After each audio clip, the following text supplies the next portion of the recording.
Good morning to all. ఈరోజు మనం already last క్లాస్లో పేజ్ రూల్ గురించి చెప్పుకొని పేజ్ రూల్ని వన్ కాంపోనెంట్ సిస్టమ్ అంటే ఏకఘటక వ్యవస్థకు ప్రావస్థా నియమాన్ని అనువర్తింపచేయడం ఎలాగో చూసాం. ఈరోజు ఏంటంటే ద్విఘటక వ్యవస్థ ఏంటమ్మా, ద్విఘటక వ్యవస్థకు ప్రావస్థా నియమాన్ని అనువర్తింపచేసి అది ఏ విధంగా ఉంటుందో చూద్దాం. అంటే టూ కాంపోనెంట్ సిస్టమ్ తీసుకోవాలి. టూ కాంపోనెంట్ సిస్టమ్ తీసుకొని పేజ్ రూల్ని అప్లై చేద్దాం. ఓకేనా?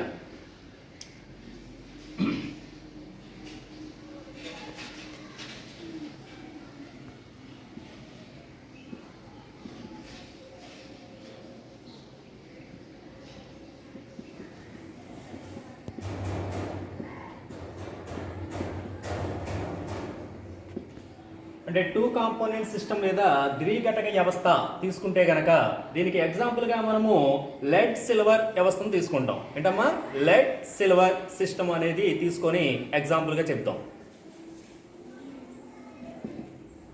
పీబీఏజీ lead silver system.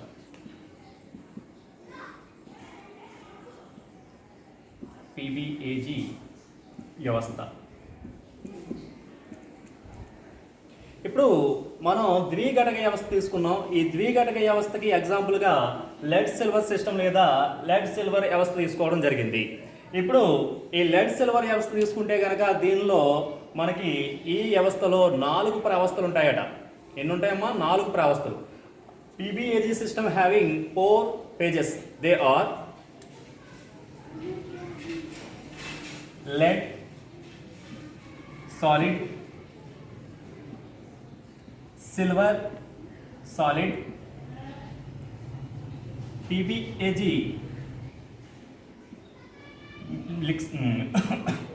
PBAG mixer liquid,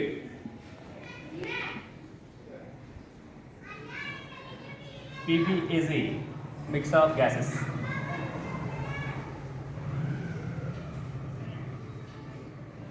Gases mixer, liquid mixer.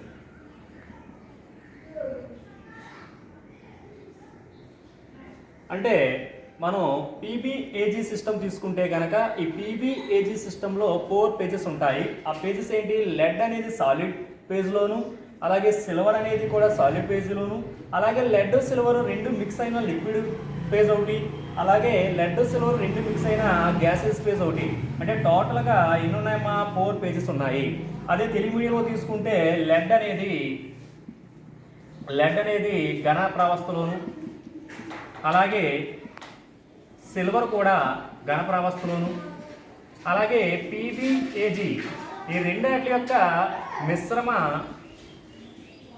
ద్రవం, అలాగే పీబీఏజీ తీసుకున్నప్పుడు ఈ రెండాటి యొక్క మిశ్రమ వాయు రూపంలో ఉంటాయి. ఈ విధంగా మనం తీసుకున్న ద్విఘటక వ్యవస్థ లేదా లెడ్ సిల్వర్ వ్యవస్థ తీసుకుంటే 4 పేజెస్ ఉంటాయి. ఈ 4 పేజెస్ ఏం చెప్తున్నాను? ఒకటేమో లెడ్ సాలిడ్, రెండోది సిల్వర్ సాలిడ్ రూపంలోను, అలాగే 2 కలిసిన లిక్విడ్, అలాగే 2 కలిసిన గ్యాసెస్ పేజు. ఈ విధంగా 4 పేజెస్ ఉన్నాయి. అయితే ఈ 4 పేజెస్లో వాడే మనం ఇక్కడ 4 పేజెస్ ఉన్నా అంటే 4 పేజెస్ ఉన్నాయి. కానీ 4 పేజెస్లో ఉండే ఏవైతే ఉన్నాయో కాంపోనెంట్స్, ఆ కాంపోనెంట్స్ని మనం తెలపడానికి 2 కెమికల్ ఫార్ములాలు అవసరం అవుతాయి. ఏంటమ్మా? 2 కెమికల్ ఫార్ములా అవసరం అవుతున్నాయి.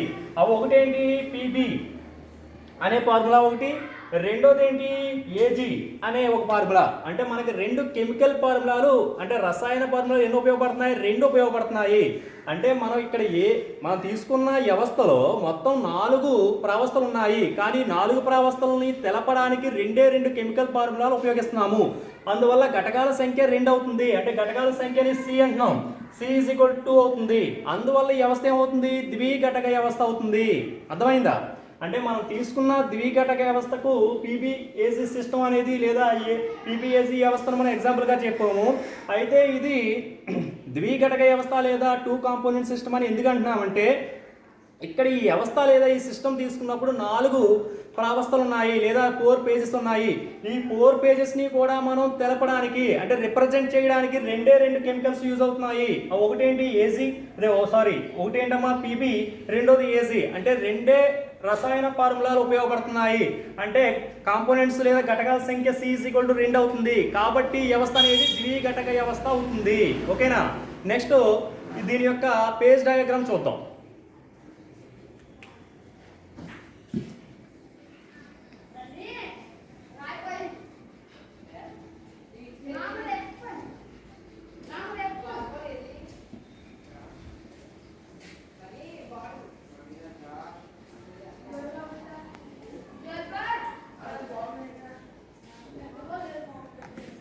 నెక్స్ట్ మనం చూసేది అంటే ప్రవస్థ పటం, పేజ్ డయాగ్రామ్.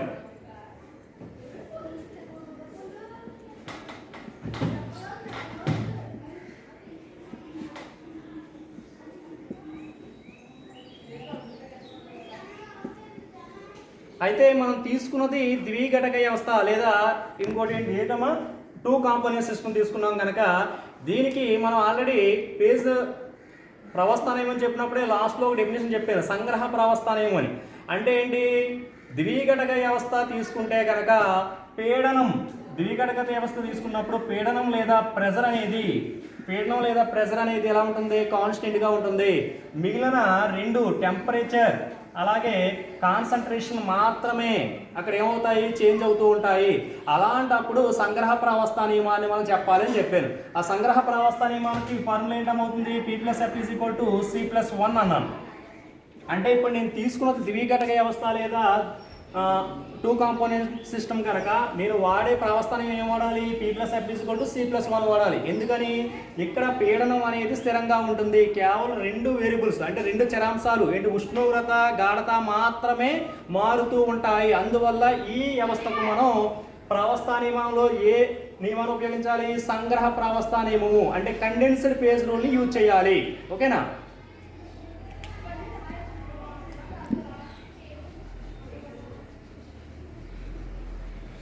ఇప్పుడు ఎప్పుడైతే పీడనం అనేది స్థిరంగా ఉంటుందో ఇప్పుడు నేను ఏం చేస్తానంటే x అక్షం మీద గాఢతను లేదా కాన్సంట్రేషన్ తీసుకొని y అక్షం మీద ఏమో ఉష్ణోగ్రతను తీసుకొని నేను ఒక గ్రాఫ్ గీస్తాను. ఆ గ్రాఫే మనం తీసుకోవాల్సిన పేజ్ డయాగ్రామ్ అవుతుంది.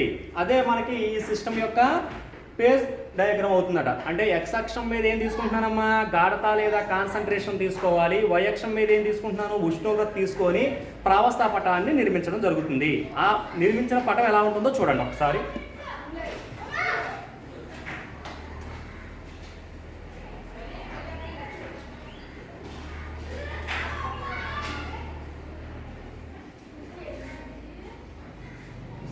x y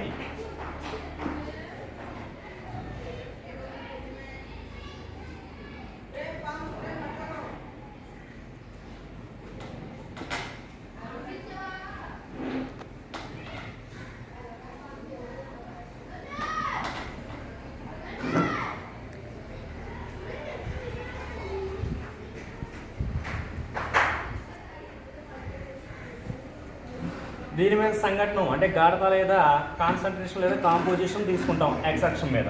y అక్షం మీద మనం తీసుకున్నది ఏంటమ్మా, టెంపరేచర్ అంటే ఉష్ణోగ్రత తీసుకుంటాం. ఇప్పుడు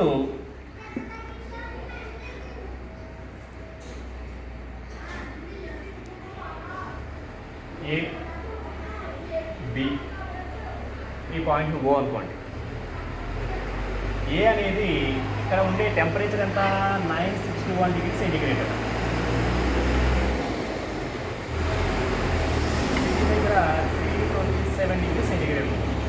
ఇక్కడ O ఉంది కదా,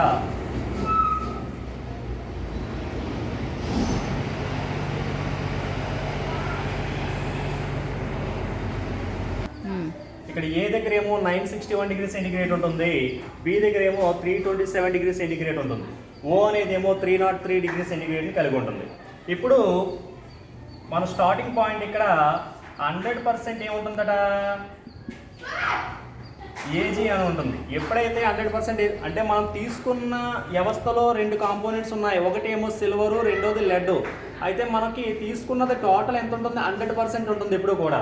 అంటే ఇక్కడ ఈ పాయింట్ దగ్గర మనకి 100% ఏజీ ఉంది కనుక రిమైనింగ్ పీబీ ఏమవుతుంది? 0% అవుతుంది.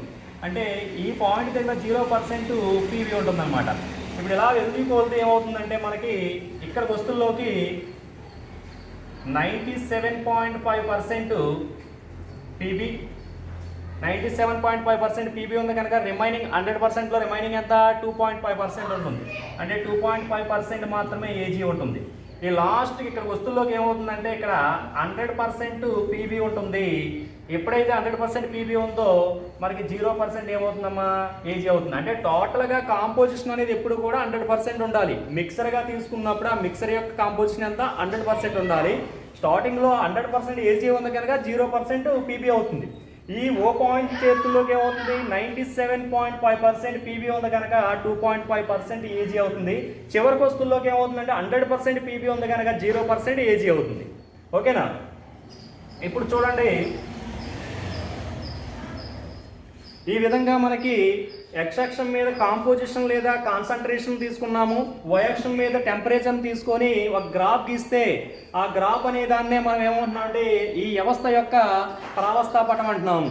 ఈ ప్రావస్థాపటం తీసుకుంటే కనుక ఈ ప్రావస్థాపటంలో 2 వక్రాలు లేదా 2 రేఖలు ఉన్నాయి. అవేంటి? ఓఏ అలాగే ఓబి. ఈ 2 రేఖల గురించి మనం చూద్దాం. ఇప్పుడు ప్రావస్థాపటంలో ఉండే ఓఏ రేఖలు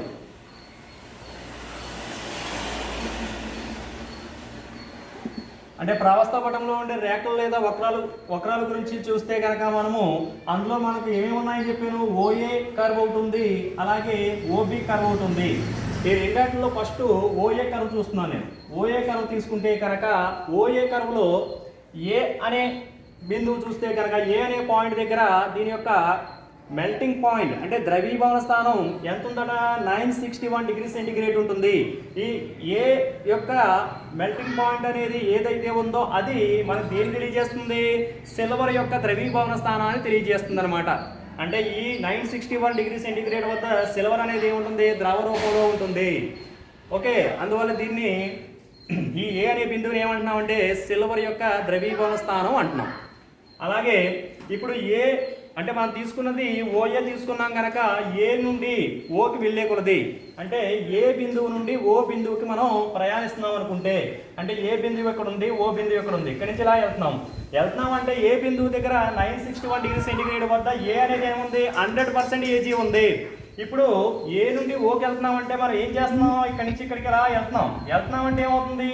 దీనికి లెడ్ అనే దాన్ని కలుపుకుంటూ వెళ్తున్నాము. అంటే ఇక్కడ సిల్వర్కి మనము లెడ్ను కొంచెం చేర్చుకుంటూ వెళ్తున్నాము. అంటే ఓ దగ్గరికి వెళ్తున్నాం అంటే కొంచెం చేర్చుకుంటూ వెళ్తున్నాం.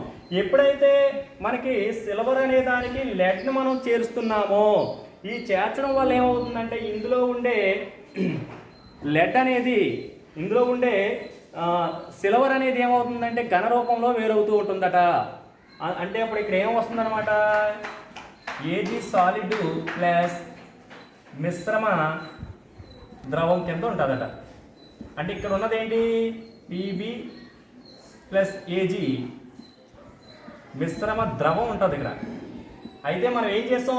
ఏ దగ్గర ఏ అనేది ద్రవీభవన స్థానంలో ఉంది కానీ దానికి లెడ్ను మనం కొంచెం కలుపుకుంటూ అంటే ఏ నుండి ఓకి వెళ్ళే కొలది ఏమవుతుందంటే ఈ మిశ్రమ ద్రవంలో ఉన్న సిల్వర్ అనేది ఘన రూపంలో వేరవుతూ ఉంటుంది. ఎక్కడ వరకు వేరవుతుందట? ఓం చేరి వరకు ఏమవుతుందంటే ఈ మిశ్రమ ద్రవంలో ఉన్న ఏజీ అనేది సాలిడ్ రూపంలో మారుతూ ఉంటుంది. ఓకేనా? ఎప్పుడైతే ఇది మనకి సిల్వర్ ఘన రూపంలోను మరియు మిశ్రమ ద్రవ రూపంలో ఉంటుంది. అయితే ఇక్కడ ఓఏ అనే దాన్ని చూసినప్పుడు ఓఏ అనేది వేటి యొక్క సమతాస్థితిని తెలియజేస్తుంది? సిల్వర్ యొక్క ఘనస్థితిలో ఉన్న సిల్వర్కి అలాగే మిశ్రమ ద్రవాలకి మధ్యలో ఉండే సమతాస్థితి లేదా ఈక్విలిబ్రియం తెలియజేస్తుంది. అంటే ఈ ఓఏ కర్వ్ దగ్గర మనకి ఏ ఏ ఏ ఏ పా ఏ ప్రావస్థల మధ్య మనకి ఈక్విలిబ్రియం ఉందని చెప్తున్నాను? సిల్వర్ యొక్క ఘనస్థితిలో ఉన్న సిల్వర్కు అలాగే మిశ్రమ ద్రవానికి మధ్య సమతా స్థితి లేదా ఈక్విలిబ్రియాన్ని తెలియజేస్తుంది. అంటే ఇక్కడ ఓఏ దగ్గర ఏముంటుందన్నమాట? ఏజీ సాలిడ్ ఈజ్ రివర్సిబుల్ మిశ్రమ ద్రవం. అంటే మిశ్రమ ద్రవానికి సిల్వర్ యొక్క ఘన పదార్థానికి, మిశ్రమ ద్రవం అంటే ఏంటమ్మా? ఇది లిక్విడ్ అంటే ద్రవ ప్రావస్థ. ఇదేంటి? ఘనం. ఇది ఘన ప్రావస్థ. ఇదేంటమ్మా? ద్రవ ప్రావస్థ. అంటే ఓఏ కర్వ్ తీసుకుంటే కనుక ఓఏ కర్వ్ దగ్గర సిల్వర్ అనే ఘనానికి అలాగే మిశ్రమ ద్రవానికి మధ్యలో ఉండే సమతా స్థితిని తెలియజేస్తుంది. అంటే ఓఏ కర్వ్ దగ్గర ఎన్ని ప్రావస్థలు ఉన్నట్టు? 2 ప్రావస్థలు ఉన్నాయి. ఒకటి ఘన ప్రావస్థ, రెండోది ఏంటమ్మా? ద్రవ ప్రావస్థ. అంటే ఇక్కడ ప్రావస్థల సంఖ్య P ఏమవుతుంది? 2 అవుతుంది. అలాగే మనం తీసుకున్న వ్యవస్థ ఏంటి? ద్విఘటక వ్యవస్థ. మనం తీసుకున్న వ్యవస్థ ఏంటమ్మా? ద్విఘటక వ్యవస్థ లేదా 2 కాంపోనెంట్ సిస్టమ్. అందువల్ల C ఏమవుతుంది? 2 అవుతుంది. ఇప్పుడు దీనికి ప్రావస్థ నియమాన్ని అనువర్తింపచేద్దాం. ప్రావస్థ నియమం అనువర్తించడానికి మనం తీసుకున్న వ్యవస్థ ఏంటి? ద్విఘటక వ్యవస్థ. ఎప్పుడైతే ద్విఘటక వ్యవస్థ తీసుకున్నామో దీనికి ఏ ప్రావస్థ నియమాన్ని అనువర్తింపచేయాలన్నాను? సంగ్రహ ప్రావస్థ నియమాన్ని అనువర్తింపచేయాలి. అంటే కండెన్స్డ్ ఫేజ్ రూల్ని ఇక్కడ అప్లై చేయాలి. కండెన్స్డ్ ఫేజ్ రూల్ ఫార్ములా ఏంటమ్మా? కండెన్స్డ్ ఫేజ్ రూల్ ఫార్ములా ఏంటి? ఇక్కడ P+F C+1. Condensed phase rule లేదా సంగ్రహ ప్రావస్థ నియమానికి ఫార్ములా ఏంటమ్మా? P+F C+1. ఇక్కడ F ఏమవుతుంది? C+1 P అవుతుంది. అయితే C వాల్యూ ఎంత? 2 అని తెలిసింది.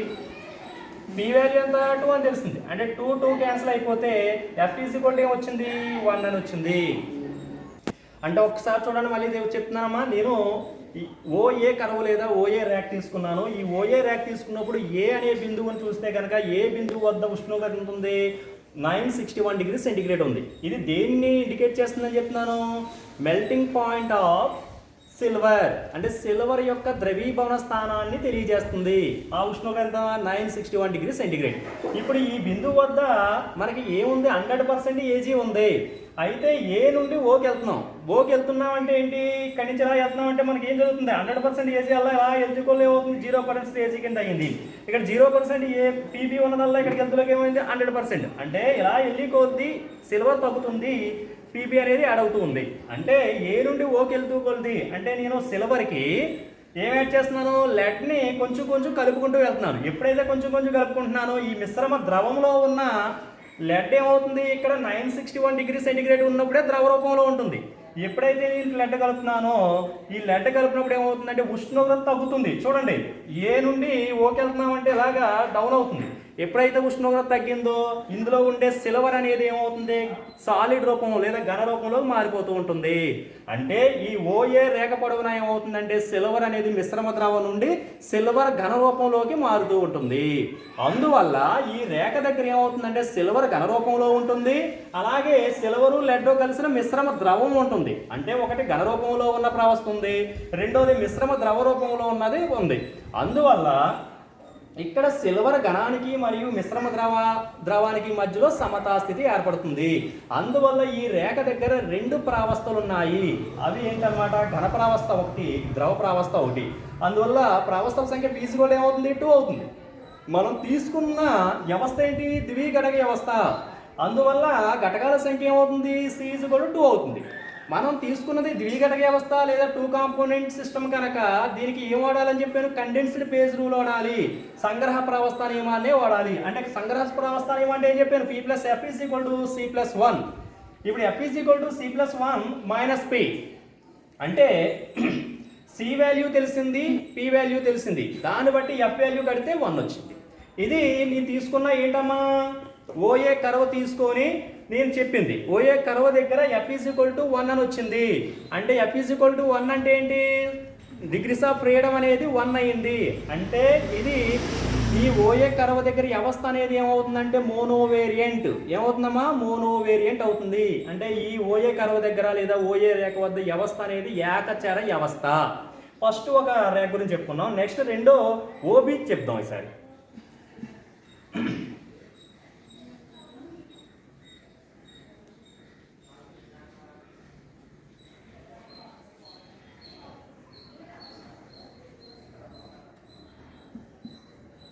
ఇప్పుడు ఈ ప్రావస్థాపటంలో ఉండే రెండవ రేఖ లేదా రెండవ వక్రం ఏంటమ్మా ఓబి. రెండవ వక్రం ఏంటి ఓబి. ఇప్పుడు ఈ ఓబి తీసుకుంటే కనుక బి అనేది లెడ్ యొక్క ద్రవీభవన స్థానం 327 డిగ్రీ సెంటిగ్రేడ్ని తెలియజేస్తుందట. అంటే బి అనే బిందువు వద్ద ఉన్న ఉష్ణోగ్రత ఎంత 327 327 డిగ్రీ సెంటిగ్రేడ్. ఇది దేన్ని తెలియజేస్తుందట? లెడ్ యొక్క ద్రవీభవన స్థానాన్ని తెలియజేస్తుంది. అంటే ఆ ఉష్ణోగ్రత వద్ద కానీ ఆ ఉష్ణోగ్రత వద్ద పైన కానీ ఏమవుతుంది, లెడ్ అనేది ద్రవ రూపంలో ఉంటుంది. ఇప్పుడు నేను ఏం చేస్తున్నానంటే బి బిందువు నుండి ఓకి, అంటే ఓబిలో బి నుండి ఓకి వస్తున్నాను. బి నుండి ఓకి వస్తున్నానంటే ఇక్కడ బి దగ్గర 100% పీబీ ఉంది, 0% ఏజీ ఉంది. దీనికి నేను ఏం చేస్తున్నానంటే అటు నుంచి వస్తున్నాను కనుక కొంచెం కొంచెం ఏజీ అనేది కలుపుకుంటూ వస్తున్నాను. అంటే ఏంటి, లెడ్కి సిల్వర్ని కొద్ది కొద్ది కలుపుకుంటూ వస్తుంటే ఏమవుతుందంటే ఈ పీబీ యొక్క ద్రవీభవన స్థానం తగ్గుతుంది. అంటే బి నుండి ఓ వస్తువులకి ఏమవుతుంది, ద్రవీభవన స్థానం తగ్గుతూ వస్తుంది. ఎప్పుడైతే ద్రవీభవన స్థానం తగ్గుతుందో ఇక్కడ ఈ మిశ్రమ ద్రవ రూపంలో ఉన్న పీబీ ఏమవుతుంది, పీబీ సాలిడ్ రూపంలోకి మారిపోయి మిగిలింది మిశ్రమ ద్రవం కింద ఉండిపోతుంది. అంటే బి నుండి ఓకి వస్తున్నాను అంటే లెడ్కి కొంచెం కొంచెం సిల్వర్ని కలుపుకుంటూ వస్తుంటే దీని యొక్క ద్రవీభవన స్థానం తగ్గుతూ వస్తుంది. ఎప్పుడైతే ద్రవీభవన స్థానం తగ్గిందో ద్రవం వల్ల ఏమవుతుంది, ఘన రూపంలో మారిపోతుంది. అంటే ఏమైంది ఇక్కడ చూడండి, పీబీ సాలిడ్ రూపంలో వేరవుతూ వస్తుంది. అప్పుడు మనం ఓబీని మనం చూస్తే కనుక ఓబీ దగ్గర పీబీ ఘన రూపంలోను మిశ్రమ ద్రవ రూపంలోను ఉన్న ప్రావస్థలను కలిగి ఉంది. అంటే ఈ రెండాటికి మధ్య సమతాస్థితి లేదా ఈక్విలిబ్రియం అనేది ఏర్పడుతుంది. అంటే ఓబీ దగ్గర మనకి తీసుకుంటే కనుక పీబీ సాలిడ్ మరియు మిశ్రమ ద్రవం ఈ రెండాటి మధ్య మనకి ఏమవుతుందంటే ఈక్విలిబ్రియం లేదా సమతాస్థితి వస్తుంది. పీబీ సాలిడ్ అంటే ఇదేంటి, ఘన ప్రావస్థ. మిశ్రమ ద్రవం ఇదేంటమ్మా, ద్రవ ప్రావస్థ. అంటే ఓబి రేఖ లేదా ఓబి కర్వ్ తీసుకున్నప్పుడు రెండు రకాల ప్రావస్థల మధ్య సమతాస్థితి అనే దాన్ని తెలియజేస్తుంది. అది ఏంటి, ఒకటి ఘన రూపంలో ఉన్న ప్రావస్థ, రెండోది ఏంటమ్మా, ద్రవ రూపంలో ఉన్న ప్రావస్థ. ఈ రెండాట్ల మధ్య ప్రావస్థల మధ్య ఏముంది, సమతాస్థితిని తెలియజేస్తుంది. అందువల్ల ఈ రేఖ వద్ద మనకి ఉండే ప్రావస్థల సంఖ్య P = ఎంత 2. మనం తీసుకున్న వ్యవస్థ ఏంటి, ద్విఘటక వ్యవస్థ. అంటే ఘటకాల సంఖ్య ఏమవుతుందమ్మా, కాంపోనెంట్స్ నెంబర్ ఆఫ్ కాంపోనెంట్స్ ఏమవుతుంది, 2 అవుతుంది.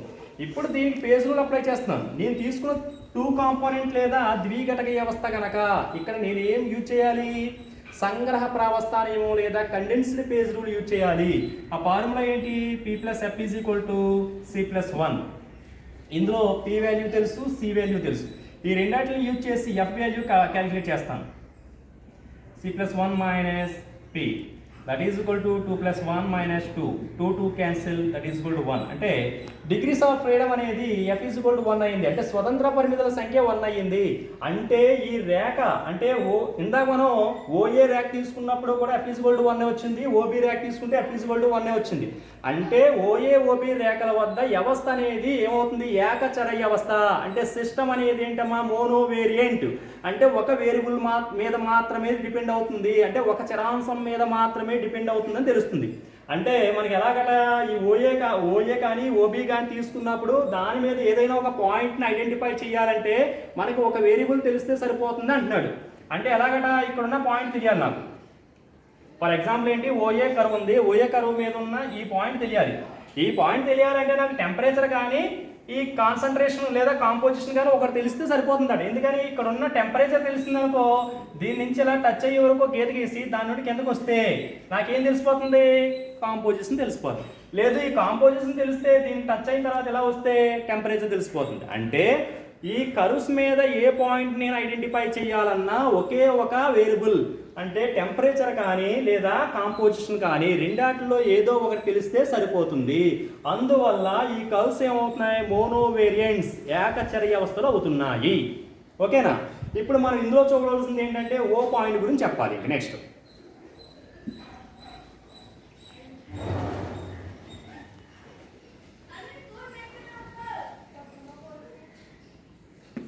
నెక్స్ట్ మనం చెప్పుకునేది ఏంటమ్మా, ఓ పాయింట్. ఈ ఓ పాయింట్నే యుటెక్టిక్ పాయింట్ అంటాం. ఏమంటారట,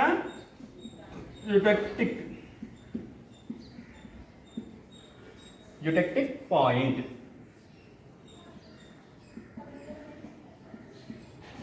యుటెక్టిక్ బిందువు.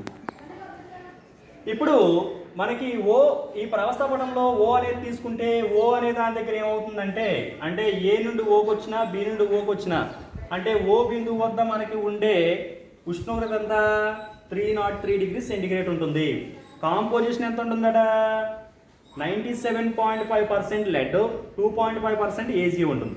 ఎప్పుడైతే ఓ బిందువుకి వచ్చేమో ఓ బిందువు దగ్గర ఘనరూపాల్లో ఉంటాయి లెడ్డోను సిల్వరును. ఆ ఓ బిందువు కిందకు వస్తే మిగిలినది ఏమైపోతాయి అనమాట అక్కడ మొత్తం టోటల్గా ఏమవుతుందంటే మిశ్రమంలో మొత్తం రెండు కూడా సాలిడ్ రూపంలో మారిపోతాయి. ఇక్కడ మిశ్రమ ద్రవాలు ఉన్నాయి కానీ ఇక్కడ లెడ్ అనేది సిల్వర్ అనేది ఘన రూపంలో మొత్తం వేరైపోతూ ఉంటాయి. అందువల్ల ఇక్కడ మొత్తం మనకి ఏమేమి ఉన్నాయి చూడండి ఒకసారి. ఓ బిందువు వద్ద ఏజీ సాలిడ్ ఉంది, పీబీ సాలిడ్ ఉంది, అలాగే ఇంకోటి ఏముంది పీబీఏజీ లిక్విడ్ ఉంది. అంటే పీబీ సాలిడ్కి ప్లస్ ఏజీ సాలిడ్కి ప్లస్ కాదు సారీ రివర్సిబుల్ మిశ్రమ ద్రవం. ఇక్కడ మనం ఓ బిందువు దగ్గర తీసుకుంటే పీబీ ఘన రూపంలోను ఏజీ ఘన రూపంలోను మిశ్రమ ద్రవ రూపంలోను. అంటే ఇదేమో సాలిడ్ ఫేజు, ఇది సాలిడ్ ఫేజు, ఇది లిక్విడ్ ఫేజు. టోటల్గా ఇక్కడ ఉన్నవి ఏంటడా 3 రకాల ప్రావస్థలు ఉన్నాయి. అంటే ప్రావస్థల P = 3 అవి మనం తీసుకున్నది ఏంటి ఘటకాల సంఖ్య C = 2. ఎందుకని 2 కాంపోనెంట్ సిస్టమ్ కనుక. ఇప్పుడు ఫేజ్ రూల్ అప్లై చేయండి. P + F = C + 1. F ఏమవుతుంది C + 1 - P that is equal to C ఎంతమా 2 + 1 - 3 టోటల్గా ఏమైంది 0 అయింది. అంటే ఓ బిందువు వద్ద F = 0 అంటే స్వతంత్ర పరిమితుల సంఖ్య 0 అంటే డిగ్రీస్ ఆఫ్ ఫ్రీడమ్ అనేది 0 అయింది. అంటే ఓ బిందువు అనేది ఏమైందమ్మా విన్ వేరియంట్ లేదా 0 వేరియంట్. అంటే ఓ బిందువు వద్ద వ్యవస్థ అనేది శూన్యచర వ్యవస్థ. అంటే ఓ బిందువు వద్ద మనం టెంపరేచర్ని చెప్పక్కర్లొద్దు, లేదంటే కాంపోజిషన్ చెప్పక్కర్లొద్దు. ఎందుకని మనకే తెలిసిపోతుంది. ఓ బిందువు దగ్గర నుంచి కిందకు వస్తే కాంపోజిషన్ తెలిసిపోతుంది. ఓ బిందువు దగ్గర నుంచి ఎక్స్ యాక్సిస్ వై యాక్సిస్ మీదకి ఒక లైన్ గీస్తే మనకి ఏమొస్తుంది టెంపరేచర్ తెలిసిపోతుంది. అందువల్ల ఓ బిందువు వద్ద వ్యవస్థ అనేది ఏమవుతుందంటే శూన్యచర వ్యవస్థ అవుతుంది. దీనికి మనం లాస్ట్ టైం అంటే ఏకఘట వ్యవస్థ లేదా నీటి వ్యవస్థ తీసుకున్నప్పుడు ఒక అప్లికేషన్ చెప్పుకున్నాం లీచార్డ్ ప్రిన్సిపల్ ద్వారా. అలాగే దీనికి కూడా ఒక అప్లికేషన్ చెప్పవచ్చు పార్టిన్సన్ ప్రక్రియ అంటాం. ఏంటమ్మా పార్టిన్సన్ ప్రక్రియ అంటే ఏంటంటే అర్జెంటో పెరస్ లెడ్ అంటే పెర్రస్ లెడ్ రెండు మిక్స్ అయిన ఒక లోహం నుండి మనం సిల్వర్ని మనం సంగ్రహించడం దాన్నే పార్టిన్సన్ ప్రక్రియ అంటాం. యాక్చువల్గా అర్జెంటో పెరస్ లెడ్ అనేది తీసుకుంటే కనుక దానిలో లెడ్ యొక్క సిల్వర్ యొక్క పర్సెంట్ ఏజీ యొక్క పర్సెంట్ ఎంత ఉంటుందట 0.1% మాత్రమే ఉంటుందట దేనిలో అర్జెంటో పెరస్ లెడ్లో. అయితే ఈ 0.1% ఉన్నదాన్ని మనం ఈ ప్రాసెస్ని యూజ్ చేసి మనం ఎంతగా పొందొచ్చు 2.5% ఈజీగా పొందొచ్చు. అంటే ఈ అర్జెంటో పెరస్ లెడ్ అనేది పార్టిన్సన్ ప్రక్రియను ఉపయోగించి ఆ అర్జెంటో పెరస్ లెడ్లో మనకి మలిన రూపంలో 0.1% రూపంలో ఉన్న సిల్వర్ను 2.5% అంటే ఎక్కువగా పొందొచ్చు ఈ ప్రక్రియ ద్వారా. దాన్ని మనం ఏం చేయొచ్చు అంటే ఈ వ్యవస్థకు మనం ఒక అప్లికేషన్ లేదా అనువర్తనంగా చెప్పవచ్చు. ఇదమ్మా ఇది చాలా ఇంపార్టెంట్, జాగ్రత్త చదువుకోండి. ఓకేనా? ఓకే.